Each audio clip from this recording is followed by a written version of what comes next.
Hello everyone, welcome to Sai మనూస్ channel. Pressure కుక్కర్లో సింపుల్గా veg biryani లేదా వెజ్ పులావ్ ఎలా చేయాలి అనేది చూసేద్దాం. క్యారెట్, పొటాటో, ఆనియన్స్, టమాటో, పచ్చిమిర్చి, గ్రీన్ బఠానీ బయట మార్కెట్లో ఈ విధంగా దొరుకుతాయండి పచ్చివి. బీన్స్, పుదీనా, కొత్తిమీర ఇక్కడ చూస్తున్న విధంగా తీసుకోవాలి. బాస్మతి రైస్ అండి 3 కప్స్ తీసుకుంటున్నానండి నేను, మా ఫ్యామిలీకి సరిపోయేంత. ఇక్కడ చూస్తున్నారు కదా, ఆ కప్పు తోటి 3 కప్స్ తీసుకుంటున్నాను నేనైతే. రైస్ చూడండి ఎలా ఉన్నాయో అలా ఉండాలండి. రైస్ అనేవి మంచిగా బ్రౌన్ కలర్లో. జస్ట్ ఒకసారి వాష్ చేయాలండి, ఎందుకంటే రైస్కున్న ఫ్లేవరు ఆ స్మెల్ అనేది పోతాయండి. అందుకని మనం ఒకసారి వాష్ చేసిన తర్వాత రైస్ని వాటర్లో నానబెట్టేసుకోవాలండి.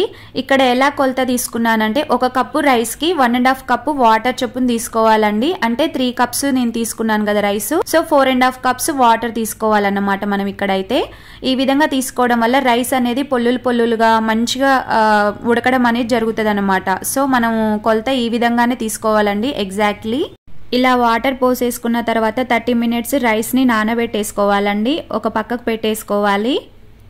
ఇక్కడ క్యారెట్స్ అండ్ అలాగే టమాటో, గ్రీన్ చిల్లీ, గ్రీన్ బఠానీ, ఆనియన్స్, బీన్స్ ఈ విధంగా కట్ చేసి పెట్టుకోవాలండి. చూస్తున్నారు కదా వీడియోలో, ఆ విధంగా 1 ఇంచ్ అంతా ఉండే విధంగా కట్ చేసుకొని పెట్టుకోవాలండి. ఇలా అయితేనే బిర్యానీకి పర్ఫెక్ట్ గా ఉంటాయి. అండ్ అలాగే ఆలుగడ్డ అండి కొంచెం పెద్ద సైజుగానే కట్ చేసుకోవాలి, ఎందుకంటే కుక్ అయినప్పుడు చిన్న కట్ చేస్తే అందులోనే మెల్ట్ అయిపోతాయి కాబట్టి. కొత్తిమీర, పుదీనా, meal maker, ginger garlic paste. ఇప్పుడు పెరుగు, బిర్యానీ ఆకు ఒకటి మరాఠీ మొగ్గ, ఇవన్నీ బిర్యానీలో వేయడానికండి చెప్పేది ఇప్పుడు నేను. స్టార్, లిటిల్ బిట్ దాల్చిన చెక్క, స్టోన్ ఫ్లవర్, 4 మిరియాలు, 3 లవంగాలు, కొంచెం షాజీరా, కొంచెం జీడిపప్పు, లెమన్ ఎందుకంటే పొల్లులుగా రావడం కోసం రైస్ అనేది. యాక్చువల్లీ నేను నెయ్యి ఇంట్లోనే ప్రిపేర్ చేస్తానండి. ఈ రెసిపీ చూపించే టైంకి ఇంట్లో నెయ్యి లేదు, అందుకే బయట ప్యాకెట్ ఒకటి కొనుక్కొచ్చి చూపిస్తున్నాను. అలా నెయ్యి అండ్ కొంచెం ఆయిల్ వేసేసుకోవాలండి. వేసేసుకొని ఇవన్నీ వేసేసుకోవాలండి. బిర్యానీ ఆకులు, చెక్క, లవంగాలు అన్నీ చూపించాను కదా, 1 by 1 అవన్నీ వేసేసుకోవాలి. ఇప్పుడు ఇక్కడ సేమ్ వీడియోలో చూపిస్తున్న విధంగానే వేసుకోవాలి, క్వాంటిటీ కూడా అంతే వేసుకోవాలండి. ఇవన్నీ వేసుకున్న తర్వాత కొంచెం 1 మినిట్ అలా ఫ్రై చేయాలండి, పచ్చి వాసన పోయే వరకు, కొంచెం ఫ్రై అయ్యే వరకు కూడా ఫ్రై చేసుకోవాలి మనం ఈ విధంగా అయితే. ఇప్పుడు కట్ చేసి పెట్టుకున్న ఆనియన్స్ వేసేసుకోవాలి అండ్ అలాగే ఫ్రెష్ జింజర్ గార్లిక్ పేస్ట్ వేసేసుకోవాలండి. వేసుకొని ఇలా కలిపేసుకోవాలి.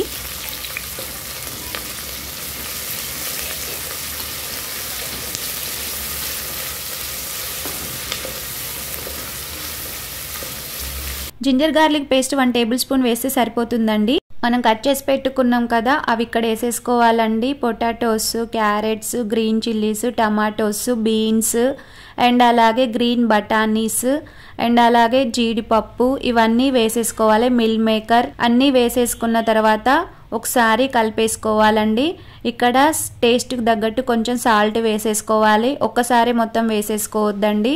ఇక్కడ మనకు టైంని బట్టి మనం ఇక్కడ మిల్ మేకర్స్ని వేసుకోవాలండి. ఎలా అంటే వేడి నీళ్ళల్లో వేసి ఒక 5 నిమిషాలు ఉంచిన తర్వాత అవి తీసి వేసుకోవాలి. లేదు మనకంత టైం లేదు అంటే చల్ల నీళ్ళల్లో ఒక 5 నిమిషాలు ఉంచి తీసి వేసుకున్నా సరిపోతుందండి. అండ్ అలాగే ఇక్కడ పుదీనా, కొత్తిమీర వేసేసుకున్న తర్వాత మళ్ళీ ఒకసారి కలిపేసుకోవాలి. వీడియోలో చూస్తున్నారు కదా, ఆ విధంగా అయితే కలుపుకోవాలండి. ఇక్కడ నేను ఈ రెసిపీ చూపించడానికి గల కారణం ఏంటంటే, ఇప్పుడు శ్రావణ మాసం ఉంది కదండి. శ్రావణ మాసంలో ఎవరైనా కూడా నాన్ వెజ్ అనేది ఇంట్లో తినడానికి అంతగా ప్రిఫర్ చేయరు కదా. సో వాళ్ళకు వెజ్ పులావ్ గానీ, వెజ్ బిర్యానీ గానీ, వెజ్ పలావ్ అని కూడా అంటారు. ఇది చేసుకోవడానికి ఈజీగా ఉంటది అని చెప్పేసి నేనైతే ఈ విధంగా చూపిస్తున్నాను. ఇప్పుడు పెరుగండి 3 టేబుల్ స్పూన్స్ పెరుగు, ఆ స్పూన్ తోటి 3 టేబుల్ స్పూన్స్ పెరుగు తీసుకొని వేసేసుకోవాలండి. మనం ఇక్కడ పెరుగు గ్రేవీ ఎంత కావాలి అనే దాన్ని బట్టి వేసుకోవాలండి. ఇక్కడ వీడియోలో చూసిన విధంగా వేస్తే సరిపోతుంది. ఇప్పుడు 1 టేబుల్ స్పూన్ కారం అండి అండ్ బిర్యానీ మసాలా అండి 1 టేబుల్ స్పూన్ వేసేసుకుంటే సరిపోతుంది. ఇప్పుడు మంచిగా ప్రాపర్ గా అన్ని కలిసే విధంగా కలుపుకోవాలండి. ఇక్కడ నేను ఇంకొక స్పెషల్ పాయింట్ ఏం చెప్పాలనుకుంటున్నానంటే, నేను ఈ వీడియో చూపించడానికి ఈ విధంగా బిర్యానీ చేసుకోమనడానికి రీజన్ ఏంటంటే, మెయిన్ బ్యాచిలర్స్ అండి ఈ బ్యాచిలర్స్ బయట అవుట్ సైడ్ ఫుడ్ తినడం అనేది అంత మంచిది కాదు. అందుకని చెప్పేసి నేను ఈ విధంగా వీడియో చేసి చూపిస్తున్నానండి. ఎందుకంటే కంటిన్యూస్ గా రెయిన్స్ పడుతున్నాయి అండ్ జ్వరాలు వస్తున్నాయి, కాబట్టి మనమే ఇంట్లో తయారు చేసుకొని తినొచ్చానని చెప్పేసి నేను ఇట్లా చూపిస్తున్నాను. ఇప్పుడు హాఫ్ అన్ అవర్ నానబెట్టేసుకున్న రైస్ ఉంది కదా, అది ప్రెషర్ కుక్కర్ లో వేసేసుకోవాలండి. వేసేసుకున్న తర్వాత వాటర్ అంతే అండి, ఇంకా మనం ఎక్స్ట్రా ఏం వేయము. కొంచెం గ్రేవీ కావాలి అంటే పెరుగులోనే వేసేసుకోవాలని చెప్పాను కదా, అలాగే అన్నమాట. ఇంకా వాటర్ మనం రైస్ లో ఎప్పుడైతే నానబెట్టామో అదే వాటర్ తోటి ఇక్కడ ఉడికించడం జరుగుతుంది. ఇక్కడ వెజిటబుల్స్ ని ఒక 15 మినిట్స్ ఉడికించిన తర్వాత ఈ విధంగా రైస్ వేసుకోవాలండి. వేసుకొని నెమ్మదిగా కలిపేయాలండి, రైస్ విరిగిపోకుండా. కలిపిన తర్వాత సాల్ట్ ఇక్కడే చూసుకోవాలి అండ్ అలాగే లెమన్ పిండుకోవాలండి. లెమన్ పిండడం వల్ల ఏమవుతుందంటే రైస్ అనేది పొల్లులుగా వస్తుంది. ఇక్కడ చూస్తున్నారు కదా వీడియోలో, ఆ విధంగా యాజ్ ఇట్ ఈస్ గా ఫాలో అవ్వండి మీరు కూడా.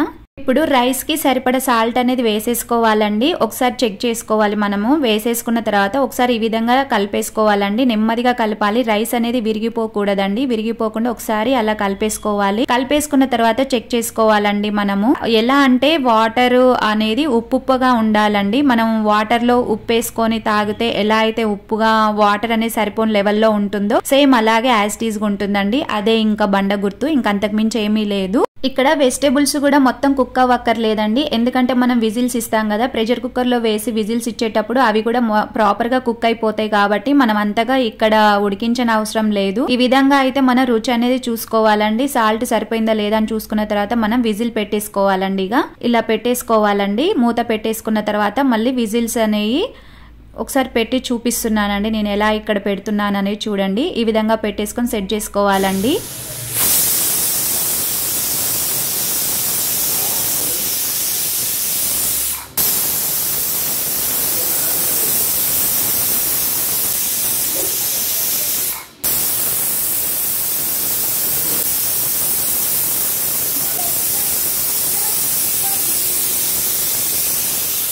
ఇలా 3 విజిల్స్ ఇచ్చిన తర్వాత స్టవ్ ఆఫ్ చేసుకోవాలండి. ఆఫ్ చేసుకున్న తర్వాత ఒక 10 to 15 మినిట్స్ పక్కకు పెట్టి ఓపెన్ చేయాలండి. చూడండి యమ్మీ బిర్యానీ అనేది రెడీ అయిపోయిందండి. ఎలా ఉందో చూడండి మీరు.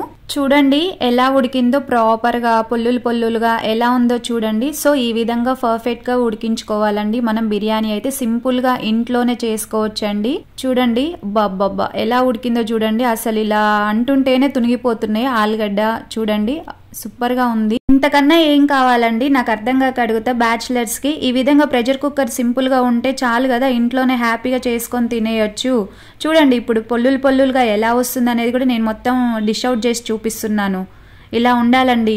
ప్రాపర్గా వెజిటబుల్స్ అనేవి మంచిగా కుక్ అయిపోయాయి. రైస్ కూడా పొల్లులుగా ఎలా ఉందో చూడండి.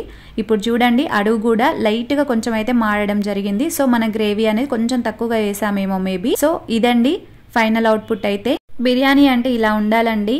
సింపుల్గా ఈ విధంగా చేసుకోండి. ప్రెషర్ కుక్కర్ అయితే మా అత్తయ్య గారు ఇచ్చారండి. మా అత్తయ్య గారు నాకు ఇచ్చారు. వాళ్ళ అత్తయ్య గారు మా అత్తయ్య గారికి ఇవ్వడం జరిగింది. మా అత్తయ్య గారు నాకు ఇవ్వడం జరిగింది. సో నేను ఇంట్లో ఉన్న వాటితోనే చూపిస్తున్నానండి. కొత్తగా ఐటమ్స్ కొనడము అలాంటివి అయితే ఏం చెయ్యట్లేదు. సో ఇప్పుడైతే టేస్ట్ ఎలా ఉంది అనేది కూడా చూసి చెప్తాను నేను. ఇంకా నేను చికెన్ బిర్యానీ ఎలా చేయాలి అనేది అండ్ అలాగే పన్నీర్ బిర్యానీ ఎలా చేయాలి అనేది కూడా నేను వీడియోస్ చేసి పెట్టానండి. డిస్క్రిప్షన్లో లింక్ ఇస్తాను. ఎవరైనా చూడని వాళ్ళు ఉంటే చూడండి. కొత్తగా సబ్స్క్రైబ్ చేసుకున్న వాళ్ళకి ఇట్లా చూడొచ్చు. నా ఛానల్ని సబ్స్క్రైబ్ చేసుకున్న వాళ్ళందరికీ కూడా నేను పేరున ధన్యవాదాలు చెప్తున్నానండి. మీ వల్లనే నేను ఈ విధంగా వీడియోస్ చేయడం అనేది జరుగుతుంది. అలాగే వీడియో చూసిన తర్వాత లైక్ ఇవ్వడం మర్చిపోవద్దండి. మీరు లైక్ ఇస్తే నాకు కొంచెం సపోర్ట్ చేసిన వాళ్ళు అవుతారు. టేస్ట్ అయితే చాలా బాగా వచ్చిందండి. చాలా యమ్మీగా ఉంది. ఈ విధంగా మీరు కూడా సింపుల్ గా ఇంట్లోనే చేసుకోండి. జస్ట్ వెజిటబుల్ కటింగ్ కే టైం పడుతుందండి. అసలు ఇక మిగతాదంతా ప్రాసెస్ ఈజీ. మీరు చూస్తున్నారు కదా, రైస్ వేసేసుకొని విజిల్స్ తీయడమే అంతే.